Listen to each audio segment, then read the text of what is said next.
제 위에 말씀이 있습니다. 창세기 9장 5절부터 6절이고요. 저랑 같이 2절이지만 같이 읽어봅시다. 내가 반드시 너희의 피 곧 너희의 생명의 피를 찾으리니 짐승이며 그 짐승에게서 사람이나 사람의 형제며 그에게서 그의 생명을 찾으리라. 다른 사람의 피를 흘리면 그 사람의 피도 흘릴 것이니 이는 하나님이 자기 형상대로 사람을 지으셨습니다. 아멘. 다른 사람의 피를 흘리면 그 사람의 피도 흘릴 것이니 이는 하나님이 자기 형상대로 사람을 지으셨습니다. 진짜 오랜만에 소요리 문답입니다. 그러니까 제가 그 설교문 기록을 보니까 12월 첫째 주에 했더라고요. 소요리 문답은. 12월 동안에 참 많은 일들이 있었고 행사하고 있어서 되게 오랜만에 이제 소요리 문답입니다. 기억나실지 모르지만 저희 이제 한 달 전이라서요. 저희 소요리 문답을 통해서 10계명 계속 배우고 있고요. 지난번에는 5계명을 이제 배웠습니다. 내 부모를 공경하라에 대해서 이제 같이 생각을 해봤고요. 동등함 속의 질서, 이거 기억나시나요? 기억나셨으면 좋겠어요. 안 나시면 계속 가르쳐 드리겠습니다. 열심을 다해서. 그때 또 하면 되니까. 오늘은 6계명을 할 거예요. 여러분, 제가 그러니까 저는 직장 생활을 하지는 않지만 직장 생활을 하고 뭐 가정을 돌보고 이렇게 살면서요. 혹시 어떻게 살아야 되는지, 내가 어떻게 살아야 되나? 이런 고민하신 적 있으세요? 내가 어떻게 살아야 되지? 어떻게 살아가는 게 바른 삶이지? 도저히 뭐 가정을 어떻게 돌봐야 되지? 어떻게 목회해야 되지? 어떻게 직장 생활해야지? 어떻게 살아야 되지? 이런 고민 많이 하시나요? 전 솔직히 말하면 20대 때는 당연히 이 고민을 하잖아요. 20대 때는 당연히 뭐 어떻게 살아야 되지? 어떤 직업을 앞에 진로를 어떻게 해야 되지? 고민하잖아요. 그래서 뭐 그때 이제 좋은 스승도 찾고 어른들한테 물어보기도 하고 결혼하신 분들에게 뭐 결혼하면 어떻게 살아야 됩니까? 막 이런 것도 물어보고요. 책도 많이 읽고 그랬어요. 그렇잖아요. 그런데 20대 때요, 저는요. 40대 정도가 40살 정도가 되면 어떻게 살아야 하는지 명확한 답을 갖게 될 거라고 생각했던 것 같아요. 어른이 될 거라고 생각했어요. 그런데 이제 제가 이제 올해 41살이거든요. 많이 먹었죠. 감사해요. 그런 놀란 표정을 져줘가지고. 되게 놀란 표정이 위로가 되네요, 갑자기. 옛날에 이제 40이면 부록이라고 그랬어요, 부록. 이게 뭐냐면, 유혹에 흔들리지 않는다. 근데 유혹이 더 흔들리는 것 같아요. 20대 때 봤던 유혹은 그대로이고, 이제 나이가 들면서 더 많은 유혹들이 생기는 것 같은 느낌이 듭니다. 저는 40대가 돼도 어떻게 살아야 되나? 어떻게 목회해야 되지? 어떻게 아이들을 키워야 되지? 제가 오늘 지난주 금요일 날 그 율법주의 설교하면서 이한이 얘기를 좀 하나 했거든요. 그 아자, 이자 그 한글 공부 가르쳤는데 애가 못했다고 제가 엄청 혼내고 막 분노해가지고 오늘 좀 이한이를 바라보는 여러 사람의 눈빛이 조금 측은함이 있더라고요. 많은 분들이 저한테 오셔가지고 에이 저도 한글 못했어요. 저를 계속 저한테 그래서 제가 반성을 많이 했습니다. 근데 이제 그럼 어떻게 아이를 키워야 되나 이런 고민을 41살 때부터 하는 것 같아요. 여러분도 그러시죠? 50대가 되신 분들, 50살이 되신 분들 축하합니다. 놀리는 건 아닌데 옛말에 이제 50살이면은 지천명이라고 했습니다. 지천명. 지천명은요, 그러니까 하늘의 명을 깨닫는다는 거예요. 하늘의 이치를 깨닫는 거예요. 그 모든 것을 알게 돼서 겸손하게 된다는 거예요. 그러신가요? 마찬가지로 어떻게 살아야 되나 라는 고민이 되시지 않나요? 그래서 여러 사람들을 찾아가서 묻고 또 책을 읽곤 합니다. 저도 여전히 그러고 있어요. 그런데 하나님께서는 직접 여러분들에게 어떻게 살아야 되는지를 알려주셨습니다. 이건 진짜 가장 완벽한 답변이에요. 우리가 원하지 않든 원하든 뭐 우리가 모호하게 생각하든 현실적으로 생각하든 이거 하나님이 어떻게 살아야지 주는 답변은 되게 완벽합니다. 왜냐하면요. 하나님 우리 만드셨잖아요. 만드신 분이 우리의 사용 설명서를 가장 잘 아시는 분 아닙니까? 그렇죠? 핸드폰을 만든 사람이 이 핸드폰이 어떻게 쓰이는 거다, 어떻게 사용해야 되는 것을 가장 잘 아실 거 아니에요. 그렇죠?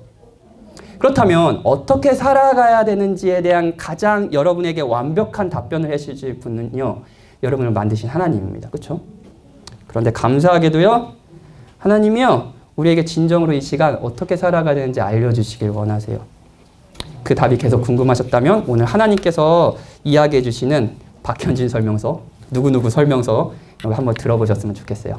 6계명입니다. 67문부터 69문까지요. 세 가지 문답이 있는데요. 우리 같이 한번 쭉 읽어볼게요. 제가 문을 읽고 여러분이 답을 읽어주시면 됩니다.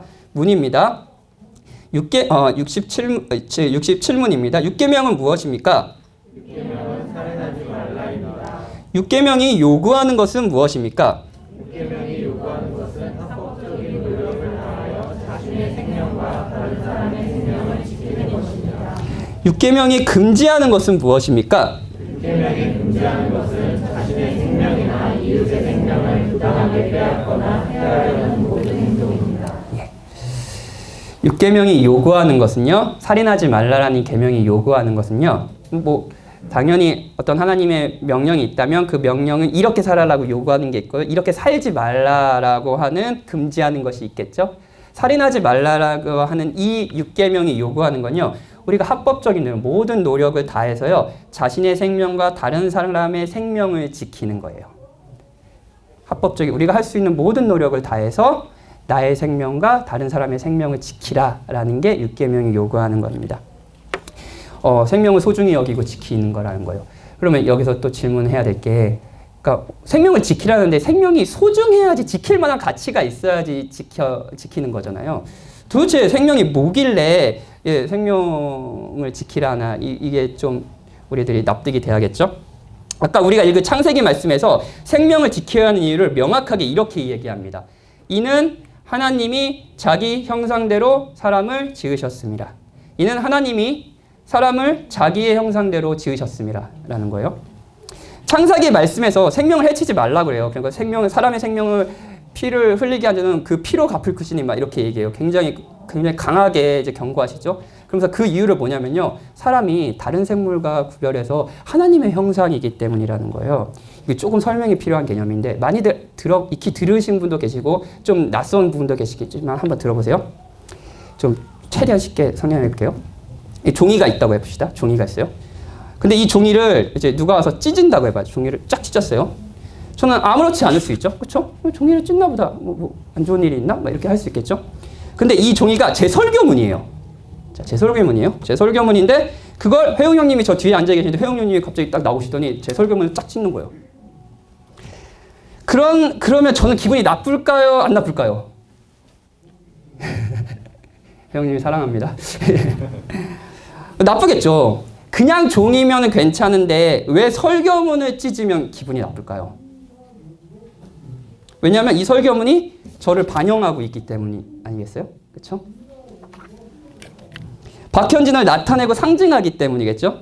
이 설교문을 찢는 거는 그냥 종이에 대한 공격 정도가 아니라 박현진에 대한 공격으로 제가 해석할 수 있을 거 아니에요. 그렇죠? 그냥 이게 설교문이라는 것은 이게 그냥 종이가 아니라는 걸 저한테 의미하니까요. 그러니 이제 그렇게 설교문이라고 하는, 설교문이어도 그런데 만약에 이게 사진이라고 생각해 봅시다. 사진이에요. 혜영 형님이 나오셔서 제 사진을 딱 찢었어요. 저는 어떨까요? 도대체 우리 혜영 형님은 왜 나는 혜영 형님을 이렇게 사랑하는데 혜영 형님은 나를 왜 미워하지? 하면서 이런 생각을 할 거 아니에요. 왜냐하면 이 사진도 저에겐 그냥 종이가 아니라 저를 나타나고 반영하는 무엇이기 때문이겠죠. 그렇죠? 인간의 생명이 소중한 것은요, 인간이 하나님을 반영하고 있기 때문입니다. 인간이 하나님의 설교문, 하나님은 설교를 하지 않으시지만 설교문 하나님의 사진이기 때문이에요.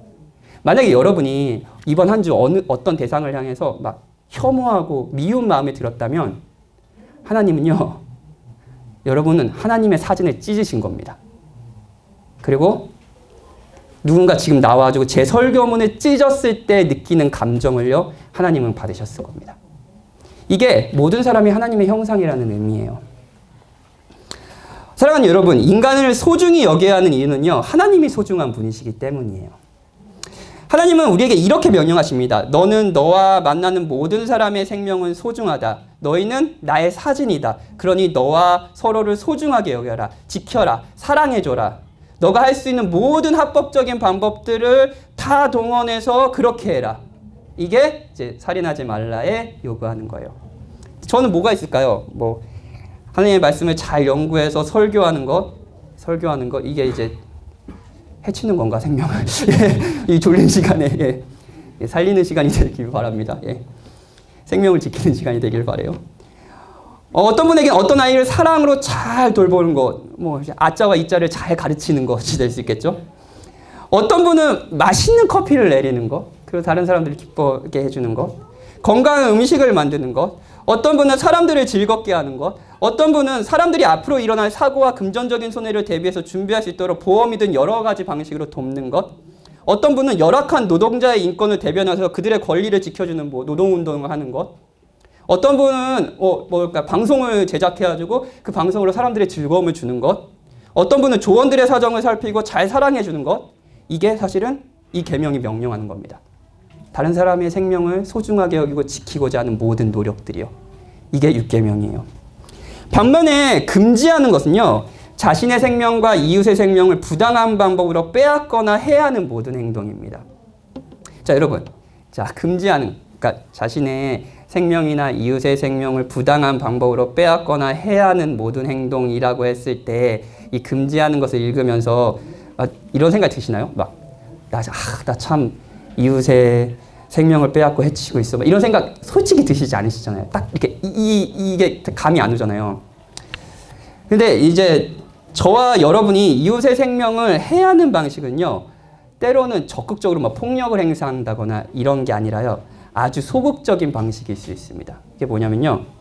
조금 더 설명해 보면 이웃의 생명에 해를 가하는 상황이 이웃이 이렇게 힘든 상황이 생겨요. 이웃이 뭐 어떤 고통을 받는 상황이 생겨요. 그때 우리가 하는 주된 반응이 뭐냐면요. 가만히 있는 거예요. 가만히 있는 거예요. 어쩌면 우리가 6계명에게 가장 빈번하게 반응하는 것은 어떤 이에게 막 미움이나 폭력을 행사하고 뭐 적극적으로 어떤 행동을 하는 것보다는 가만히 있는 것. 그냥 무관심한 것. 이게 6계명을 아주 소극적이라고 말하지만 아주 빈번하게 어기는 우리의 방식일 수 있습니다. 이걸 조금 더 얘기해보면 미국의 작가, 저는 이 책이 진짜 저한테 되게 많은 생각을 하게 해줬던 책이었는데 미국의 작자 수전 손택이라는 분이 계세요. 근데 이분이 이제 타인의 고통이라는 책을 이제 쓰셨는데 거기서 이 시대는 타인의 고통을 소비하는 시대라고 지적을 해요.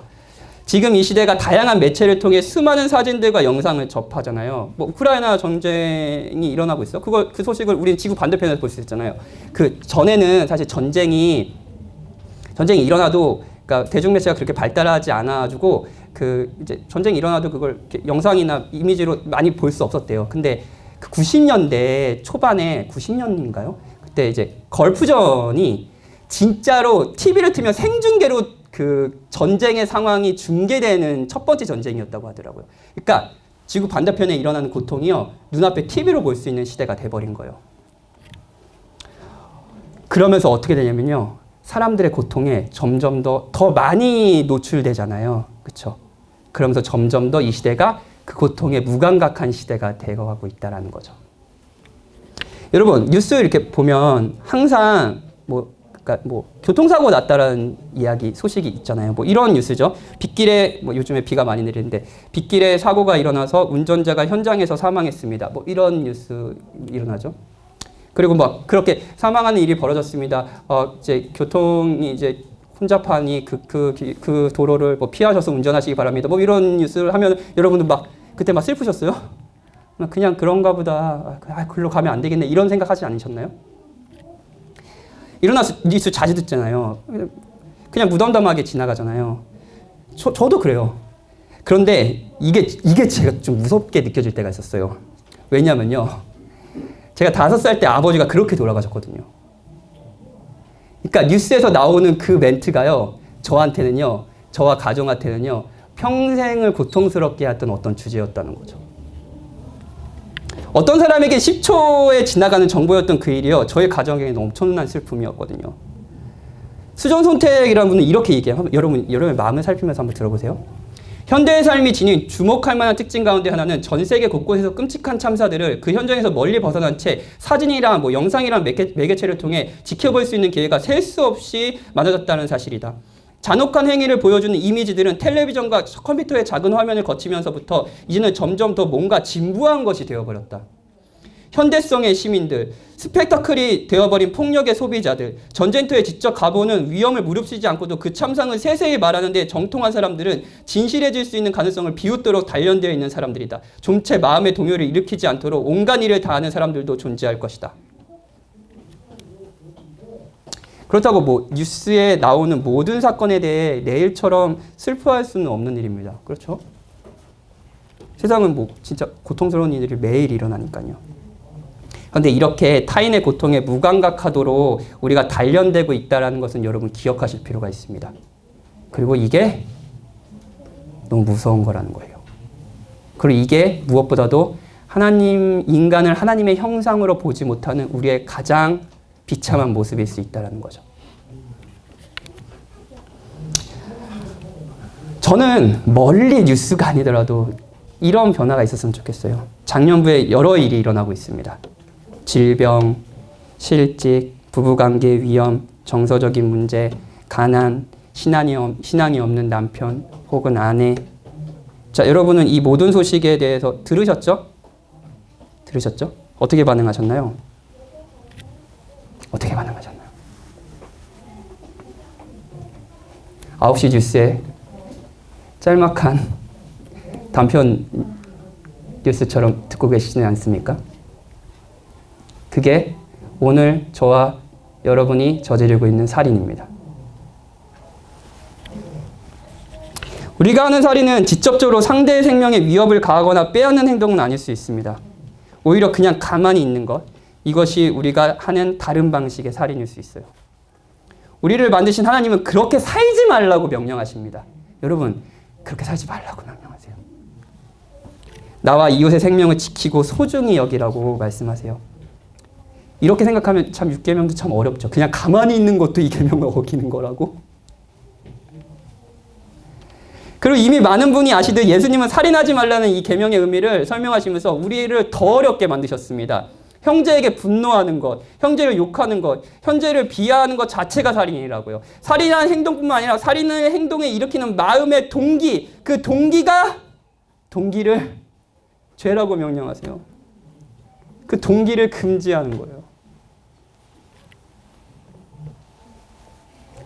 이 계명을 생각하면 생각할수록 이 계명 앞에 우리는 참으로 악하고 부족한 자라는 것을 느껴지지 않으십니까? 그리고 그렇게 이야기하신 분이요. 예수님이 그렇게 이야기하시잖아요. 살인하지 말라는 뿐만 아니라 형제를 욕하거나 형제에게 노하거나 한 것도 사실 살인한 거다 라고 얘기하신 분이요. 누구보다도 우리의 생명을 지키신 분이세요. 6계명이 요구하는 것이 무엇이라고 했죠? 거기 문이 있죠. 이런 거잖아요. 제가 읽어볼게요.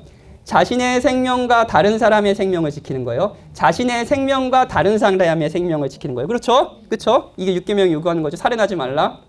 그런데 생각해보면 예수님은요. 우리의 생명을 지키시긴 했지만 자신의 생명을 지키지 못하셨습니다. 오히려 죽음의 길로 가셨습니다. 그렇죠? 왜 그러셨나요? 그리스도의 생명이 소중하지 않기 때문인가요? 아니요. 그분 누구보다 존귀하시고 영광스러운 분이셨습니다. 그런데 왜 우리의 생명을 지키시면서 자신의 생명을 지키지 못하셨을까요? 자신의 생명을 지키지 않는 것, 죽음을 당하는 것이 우리의 생명을 지키는 방식이었기 때문입니다. 그분은 하나님의 형상인 여러분과 저를 소중히 다루셨고요. 저희를 지키셨어요. 그 방식은 우리가 죄인이어서 받아야 할 영원한 심판의 죽음, 생명을 잃는 것을 자신이 당한 것이었습니다. 그래서 여러분과 저에게 영원한 생명이 얻어졌습니다. 그분이 여러분과 저의 생명을 지키셨습니다.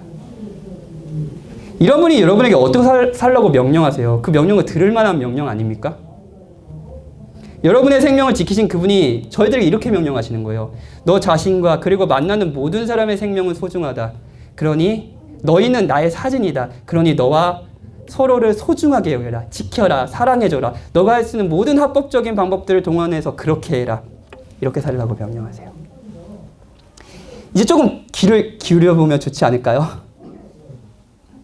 여러분 서로의 생명을 어떻게 지켜주시겠습니까? 특별히 서로의 고통을 어떻게 참여하시겠습니까? 계속 가만히 있으시겠어요? 그리스도가 가만히 있었다면 우리는 어떻게 됐을까요? 그리스도가 우리가 우크라이나 전쟁을 보듯 우리를 보셨다면 우리는 어떻게 됐을까요? 그리스도가 우리의 고통을 우리가 지금 타인에게 하듯 그저 소비하고 계셨다면 우리는 어떻게 됐을까요? 그리스도는 그렇게 하지 않으셨습니다. 자신의 생명을 잃으심으로 우리의 생명을 지키셨어요. 그러니 가만히 계시지 마십시오. 그러니 이제 이렇게 살아가는 명령을 듣고 형제를 사랑하는 삶을 살아가십시오. 우리 같이 찬양하고 기도합시다. 아까